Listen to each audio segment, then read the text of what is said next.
Um, yeah, so they just played like 3 of my favorite songs for worship, so great job, guys. I enjoyed it a lot. And I may actually come back to a few of those songs. I'm actually going to steal them to remind myself to come back to them. Sweet. All right. Now that I'm organized, let's get going. Actually, first thing, the first song we sang, you guys remember what it was? What was it? Christ in Me. The first time I heard that song, I was on this youth retreat like 2 years ago called the Choir of the Fire.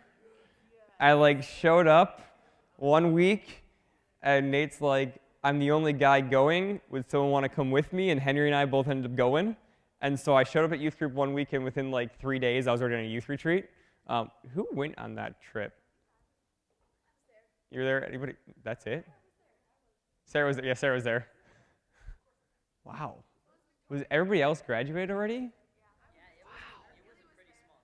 It was a small trip. It was actually only girls plus Henry and Nate and I. Yeah, it was a good time though. I got to know him pretty well. So that brings back good memories for me because that was the first time I got to hang out with you guys, and I was kind of sold, and I've been here ever since. So tonight is going to be a little different. It's an hello, my name is. So I get to just kind of say, hi, my name's Colin, and I get to kind of tell you what's going on in my life and where I've kind of come from. I'm going to go in reverse order. I'm going to start with what's going on right now, and then backtrack to kind of how I got there. So first question for you guys. Who is your favorite Bible character other than Jesus? So of the sinners in the Bible, who's your favorite and why? Who's your favorite and why? I'm going to think for a moment. Just think about it. Get a good answer. I'll give you about 20 seconds, 30 seconds to think about it. Get a why. And then we'll pair up and share and stuff like that. Okay? So favorite Bible character and why?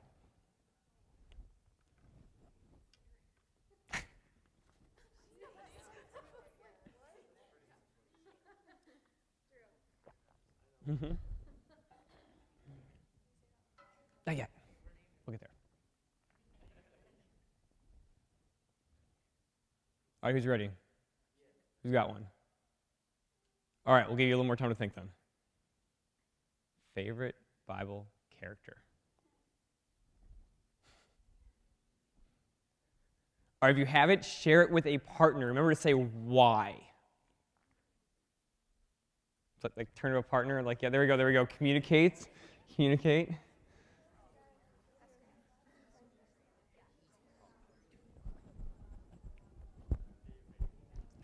Why? Because he was a really cool guy. Followed God's lead and he didn't screw it up. And even when he did, came back together. I need to show you a song. That it's been in my head, and it's all about David. Yeah. All right, who's brave enough to actually share it out in the whole group? Peter, what do you got? I like Peter, obviously, but Mm-hmm. in all seriousness, Jonathan. Yeah. Because from the Old Testament, because Mm-hmm. he was loyal to David unto death. Yeah. Like he was like they did everything together. Yeah. And I admire that, and I strive to be that kind of friend to people. Wow, that's really, really good. Yeah. Other people's. Yeah. Taylor? Oh, I thought you were having. No. I like Mary because she had to persevere through a lot with having Jesus at the age of, wasn't she like 13? Yeah, she's probably in her early teens. Yeah, and she stayed, like she followed God's rules even though it was hard for her. Yeah, when the angel shows up and says, you're going to have the Son of God, her's like, all right, like, I'm your servant. Like, whatever your will is, you're done. Yeah, that's crazy good. Anybody else? Esther. Esther? Why Esther? She's courageous. Courageous?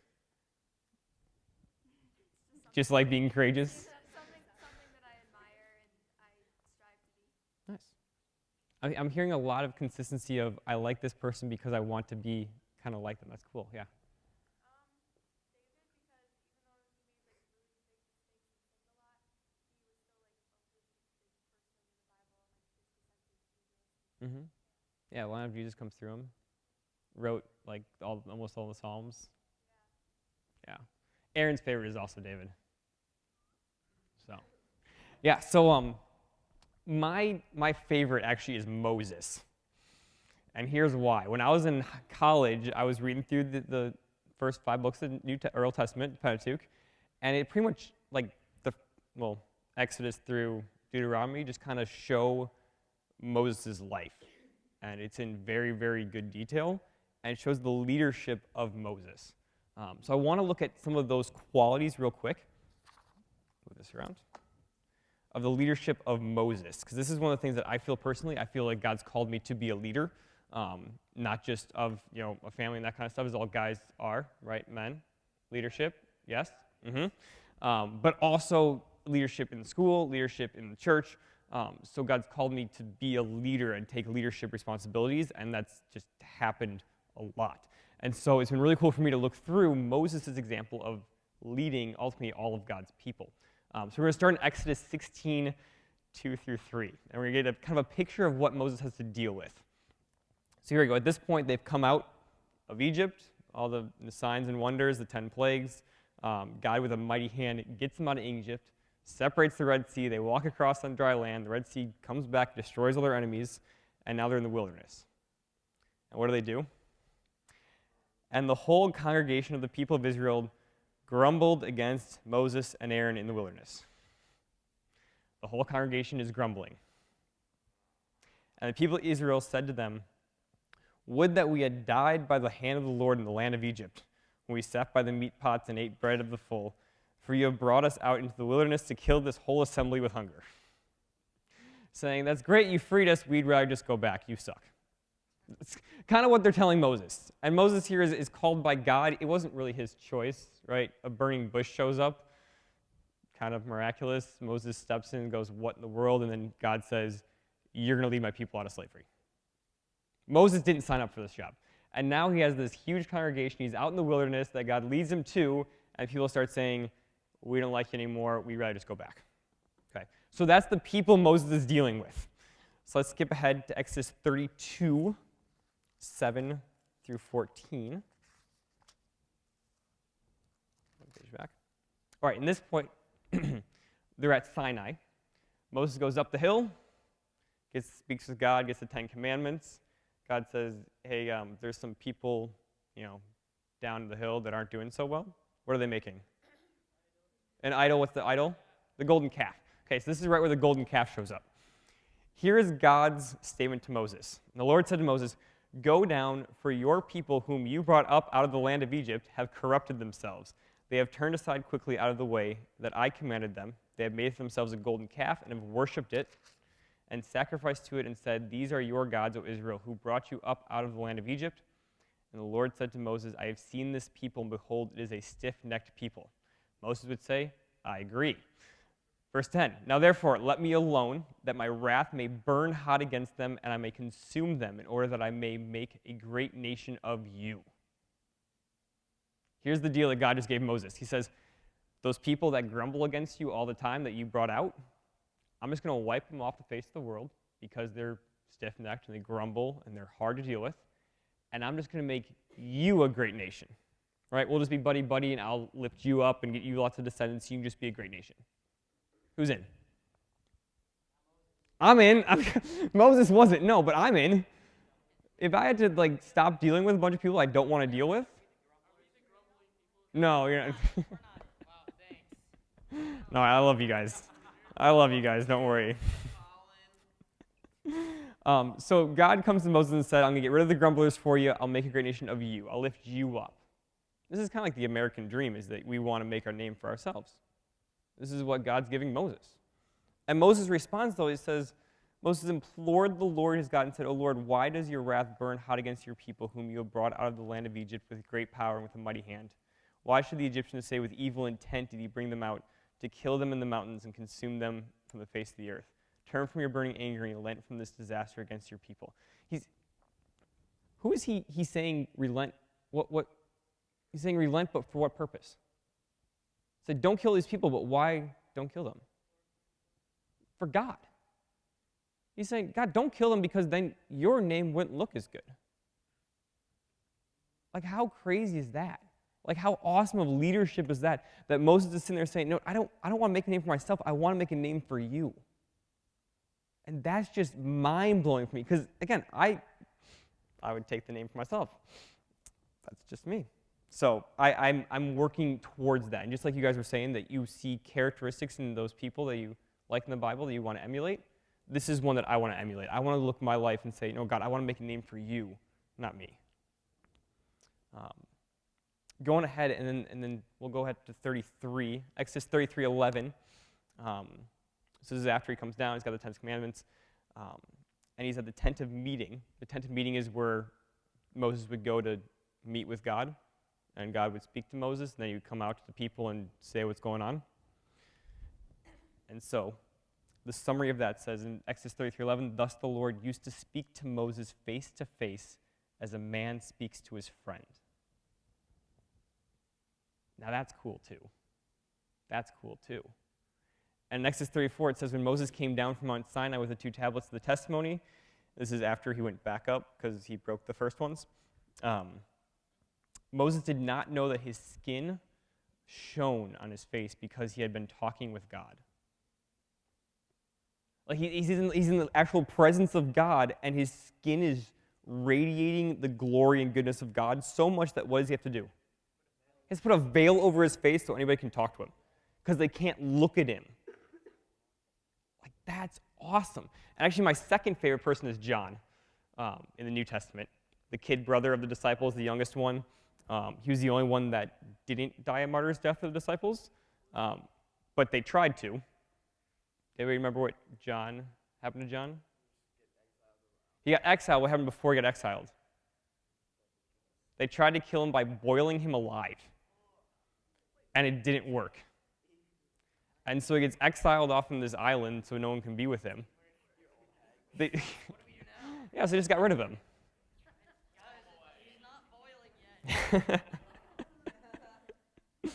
So in Acts chapter 4, this is after Pentecost, so Spirit descends, Peter preaches, 3,000 get saved. A little after that, Peter and John get brought before the authorities of the church, the priests and the Pharisees. And they start preaching. And the Pharisees are saying, stop it. Like, we see this movement going on. Just stop teaching about Jesus. Stop taking away our followers, and we'll be okay with you. Their response? No, not going to do it. Not going to do it. And so here's the response. The Pharisees and the leaders' response in Acts 4:13 says, now when they, being the leaders, saw the boldness of Peter and John, they perceived that they were uneducated, common men, probably couldn't read, not from a nice family, fishermen growing up, and they were astonished. So you got guys that are common men. At this point, again, they're not going to be educated, they're not going to be reading, that kind of stuff. Those are only for the higher levels of society. They're fishermen, they're blue-collar workers, they're construction workers in our day and age. And they're out there in boldness telling the rulers of the land about Jesus. It was so impressive to them that they were astonished. And here's their final thought. It says, and they recognized they had been with Jesus. Guys, I want that. I want people to walk into my classroom and hear a math lesson and somehow say, he's been with Jesus. It's possible. It's crazy, right? But that's possible. It's possible. That's my goal, kind of thing. Is I want to be just like John or just like Moses and be able to speak to God face to face and have people recognize that. Well, I'll take it.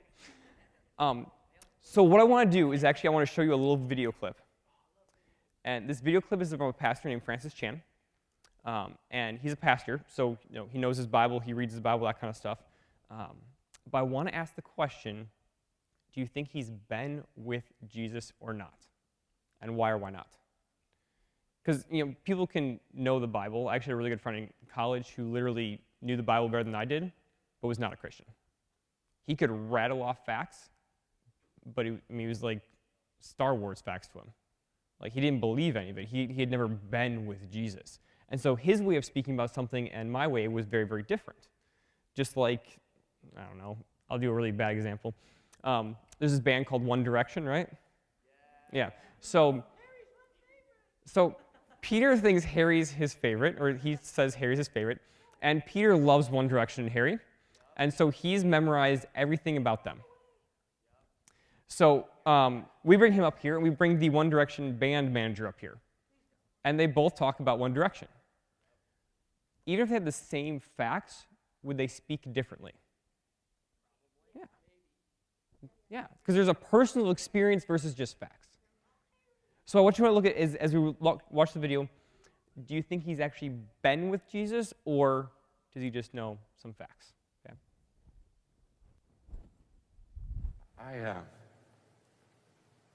Some of you have heard, I shared the story a little while ago, how just a few months ago, I was working in my front yard fixing some things, and some Jehovah's Witnesses come by, and they say, hey, can we talk to you? And I'm fixing this, and I go, of course. How can I? Yeah, I got some things to say to you too. You know, let's talk. No, seriously, because I just think here's some human beings. I need to love on them. They're trying to love on me, and so they start sharing some things, and I just said, hey, can I tell you?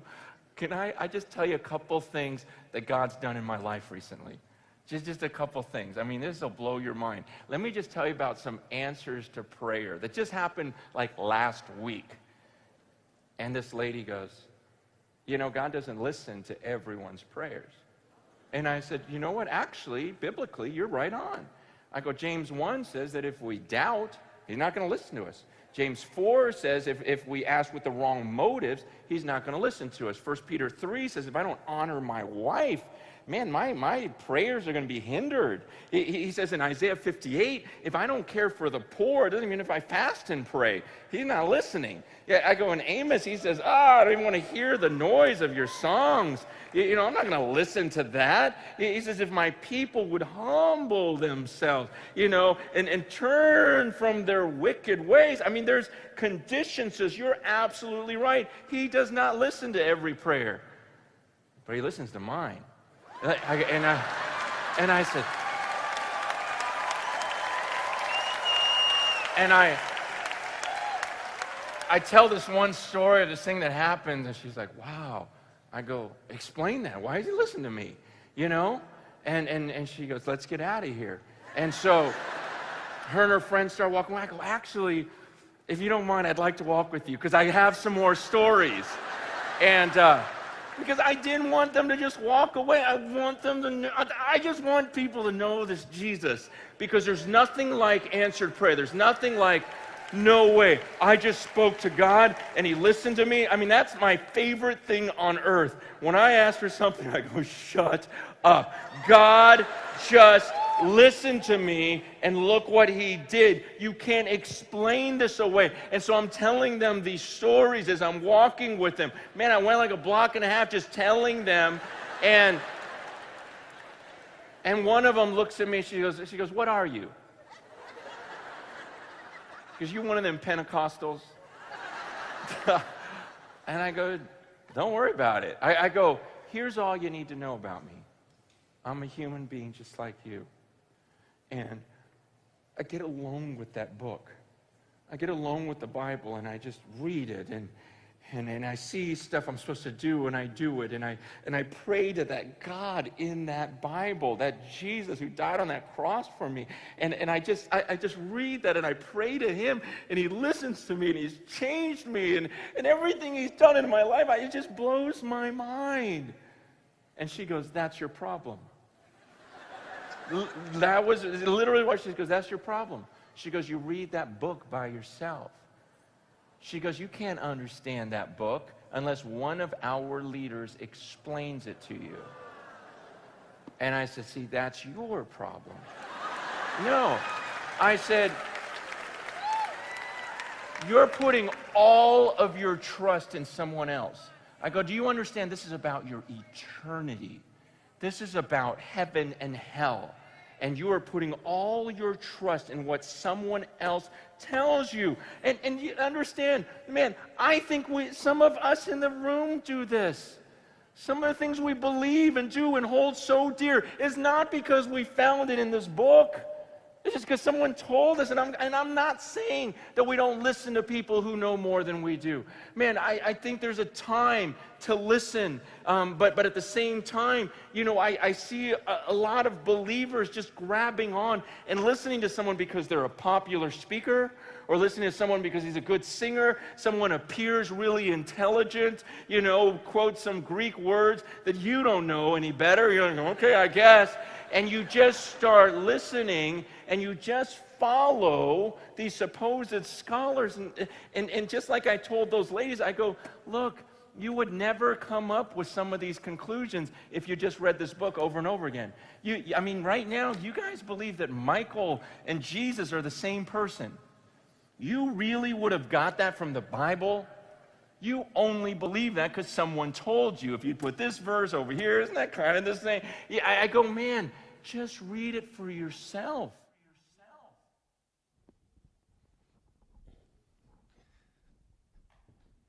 So, what do you guys think? Has he been with Jesus or not? Why? Or he has strong belief? Okay.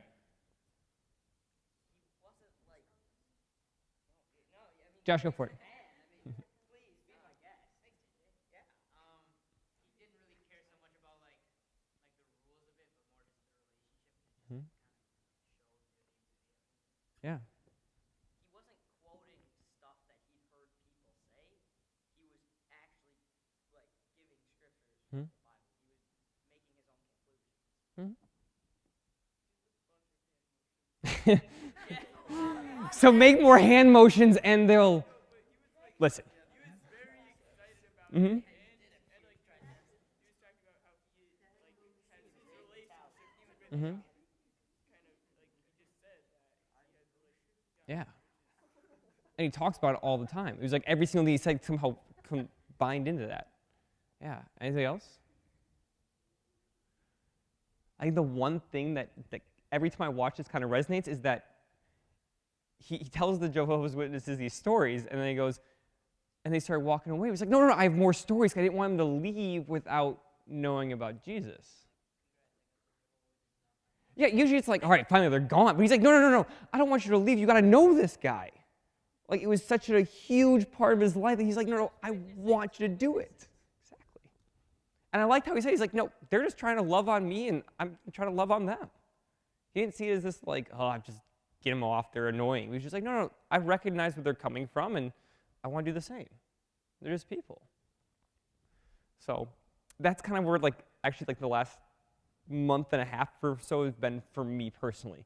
At The Rock, just a while ago, the Sunday morning speaker, Carlos Penning, if you remember him, he said he grew up in Chile, orphan kid, street kid, got adopted into a family in Minnesota on a farm, and then grew up and now is a director of YWAM and goes into China. And he said at one point, God spoke to him, he said, Carlos, will you go where I'm not? I was like, oh, it's such a great question, God. And I got really excited. I started praying. I was like, God, I want to go where you're not. Where can I go where you're not? And kind of his response was, Colin, you're already there. I was like, really? And he's like, yeah, you're a teacher. I was like, oh yeah. Think about it. Teacher, I'm in a public school. The teachers, the science teachers are all saying, evolution, there's a huge separation of church and state. Now they're trying to make it really, really specific. And so it's like, yeah, Colin, you're where I put you because I knew you had a desire to go where I'm not. And I just kind of awakened that desire a little bit more. And now I'm in the schools, and so I'm sitting like, oh man, God, I can be the light into the darkness. I can go into the deepest, darkest parts of society kind of in this area is a public school. There's so many kids I have access to. I see 160 kids a day. I'm like, what if they walked into my classroom and just wow, something's different here? What if they walked into my classroom and was like, oh, I can feel God's presence? And it's been really cool because the last few weeks I've been praying this a lot. I've been praying man, God, I hope that every time I speak, they hear you, and when my actions are just and fair, and they see your justice and also your grace through how I act and how I work and how I interact with kids. And I started at the end of the days just kind of, I'm up here usually at my like whiteboard or whatever, and so I turn around to the class, and I just kind of get down on my knees, and I just kind of start praying through the day and asking God, originally it was just like, God, I messed up so much today, and there's that one kid that he had questions, I just never really got to him, or like I skipped a step in the math and made it really confusing and all this other stuff, and at one point I just realized like, whoa, you're here right now. It was like God's very presence was in my room, and it was so exciting to me. And so I shared this with some of my kids. I have a faith group that I hold on Tuesday mornings. And I shared just kind of like my desire to have that people look at me and interact with me and say, something's different. And when the kid goes, well, yeah, we all know you're different. And, but like different in a way that they're drawn to that difference. And so actually, that one of the kids in my room wrote this on my whiteboard at the end of the day. He's like, I feel God in this room. I was like, that right there is like the pinnacle of teaching for me. If I can create a culture in my classroom in which kids say, I feel God here. Like God doesn't just exist in church, he doesn't just exist in my house or home, but he actually comes to school with us in a public school. God's there still. It was so awesome. So I was super pumped about this. And I was actually going down the hallway after school one day, and I was singing songs in my head, and then Oceans came in my head. And it's the You've Called Me Out Upon the Waters. And I was like, oh yeah, that makes sense. Like, this job is tough at times. And actually, in James 1, it says, not many of you should become teachers, for you know that we who teach will be judged with greater strictness. And so now I'm in this situation where, all right, I'm a teacher, so I'm being judged more strictly. Judged more strictly. And I'm in a situation where it's a public school, so not only am I judged more strictly for my actions, but I'm also in a situation where kids don't believe what I believe. I've literally had an 11-year-old, a 5th grader, tell me that I was ignorant and had no clue what was going on in the world because I believed that there was a creator God. 11-year-old.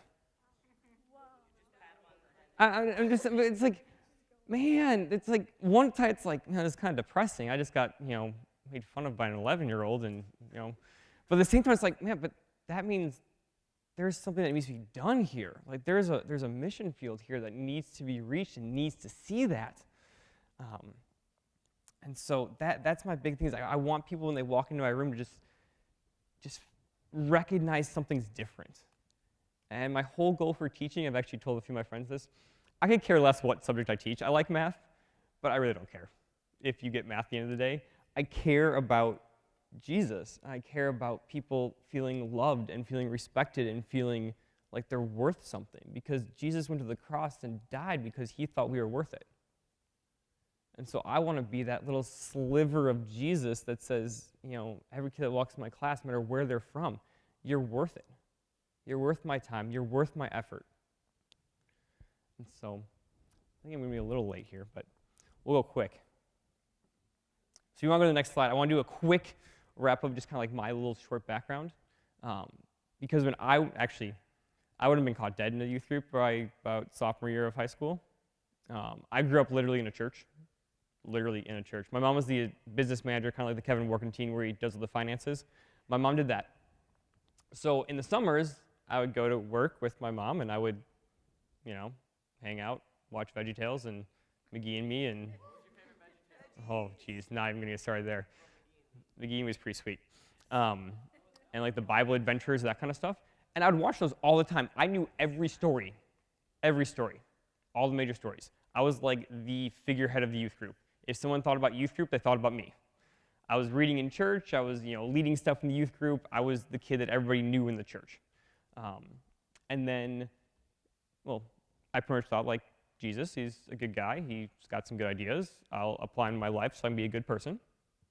And then I got confirmed in 8th grade, and I was like, I'm a good person. I got confirmed. Why do I need to go to church anymore? So I just left, completely left. Got involved in hockey, I was a 3-sport athlete in high school, hockey, golf, and baseball, student council, bowling club champion. But I lived my life so I could make myself look really good. And I did things based on that. I was honor roll, AP student, the whole bit. And then, then girls showed up. Girls. Sophomore year of high school, I met this really cute girl, blonde girl, very nice. Name was Stephanie. And she invited me to her youth group, whatever. I went to actually lock in at her church, and it was very nice. Then she started dating this guy from her church, and I said, oh, well, I guess that's not going to work out, so I left. Didn't go back. Then I got to college, I met another cute girl, redhead girl. Not a redhead girl. And so I started hanging out, and she would invite me to church, and invited me to Bible studies and that kind of stuff. And I was like, this is pretty cool. And then she was like, you're really fun to hang out with, but I just want to make sure we realize that I don't like you in a dating relationship kind of stuff. I just want to be friends. So I'm like, whatever. So I gave up on that and stopped going to church again. And then I met another girl who was actually one of the redhead's friends. And she was really cute and nice, whatever. And so I started going to church again. You see a trend here. And actually, I came home for a break, and I was sitting in my car, and I started praying again. I was like, God, this is really weird. The last 3 girls I've liked have all been Christians. That's kind of weird. Why do I like Christians so much? And so, and ultimately, I realize now that I'm a Christian, that it's God and Jesus in them, the Holy Spirit, that was really attractive to me and what I really, really wanted. And so I ended up in college. About 3 weeks after that break, where I'm thinking here, like, all right, God, why do I like Christians so much? I actually got really sick. I probably had something called mono, some form of that. It got pretty bad over the course of a week, to the point where I would go to a class and be like shivering because I was so cold, and then 10 minutes later, I'd be sweating and like trying to like take off layers, and it was brutal.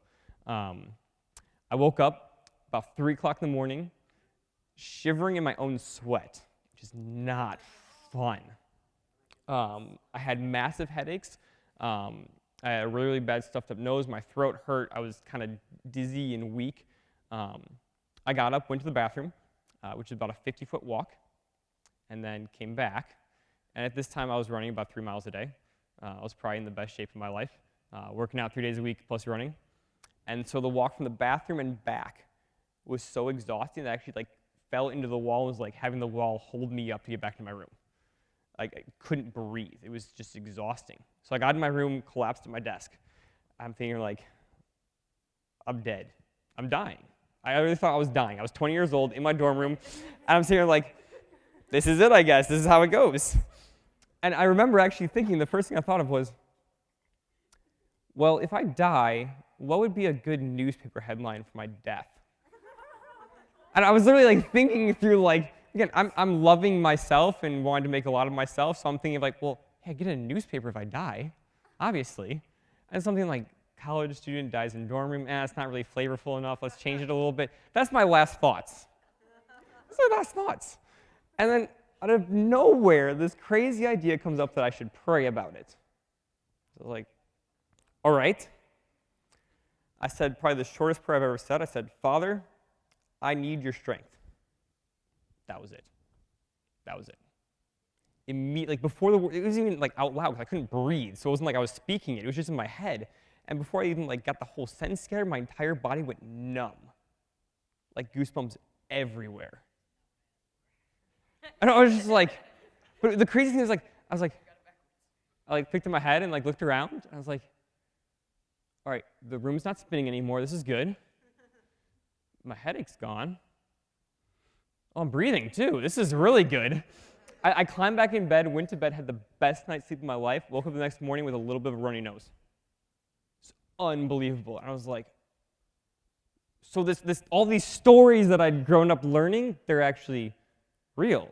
Like this Jesus guy who apparently lived 2,000 years ago and said some nice things and died, he actually is still alive. Like that whole resurrection thing actually happened. And not only that, he's still working now. He still has a plan now. And he listened to me. Which means I guess he probably likes me a little bit if he wants to listen to me and actually acted on my behalf. So it was crazy. And so I next day I'm like, what do I do? So I found those two girls that I liked because they were both Christians. And so I just started hanging out with them all the time because I was just like, how do you be a Christian? And they would read their Bible. So I'm like, all right, I'm going to start reading my Bible. I just couldn't get enough of my Bible all the time. I was listening to sermons. I was reading my Bible. I actually go to golf practice, get my iPod in, and listen to books of the Bible like Genesis. Could get through almost all of Genesis while playing 9 holes of golf. Learned that in college. So I'd go through the books of the Bible or listen to sermons while I was practicing. I wasn't really practicing. All I wanted to do was listen to the Bible. And so ultimately, actually quit golf, joined a Bible study, started a Bible study in my dorm room less than a year after I was a Christian. Met 3 times a week with guys who were way, I don't even know how to describe it. They were just stronger Christians than me. I pretty much thought if I read and study my Bible for 2 hours on one passage, I might be able to discuss it with them. That was my thought. And so I'd study a ton to do it. Started Bible study, ended up becoming, if you guys know Prepare, Gary Gilbertson's ministry, ended up being the president of Prepare, which is about 100, 120 people Bible study, led 2 mission trips to Nicaragua, all within 2 years of becoming saved. It was just awesome. I just couldn't get enough of it. And so that's ultimately what I want for you guys. I want you guys not just to come here and be like, oh, I have friends here, and I deal with the sermon, I deal with the music, it's whatever. But actually realize it's a living God who wants to talk with you. He wants to be just like what Moses was, where he talked face to face. Jesus says in John 15:15, he says that I no longer call you servants, I call you friends. For I've told you everything the Father's telling me. He's like, I want to be friends with you. I want to speak with you face to face. And that's incredible to me. Just like Francis saying, no way, shut up, the God of the universe, listen to me. That's awesome. So that's just my heart. You can throw the next slide up there for, keep going, a lot. The small group questions. So I got 4 group questions for you, and I'll send you off. I'm a little late. Number 1, what is your favorite Bible character and why? Right? Just share within your group if you want to do that. Number 2, where is Jesus in your life? Is he only at church? Is he at church and home? Do you recognize he comes with you to school, to your work, to your sports? Where do you recognize Jesus is, and maybe where do you not recognize Jesus is? Number 3, did you relate to anything I just said? And 4, do you have a desire for your life, and if so, what is it? Some of you guys were sharing earlier, man, I really like Esther. I like her courage. I want to have that same kind of courage. Right? Is there a desire in you right now, and just share that with your group? Share hey guys, I want my life to matter. I want my life to mean something, and this is one of the areas I really want to focus on. So that's what I want to encourage you with. It's so much fun sharing about Jesus. Father God, I thank you that I got to share about you.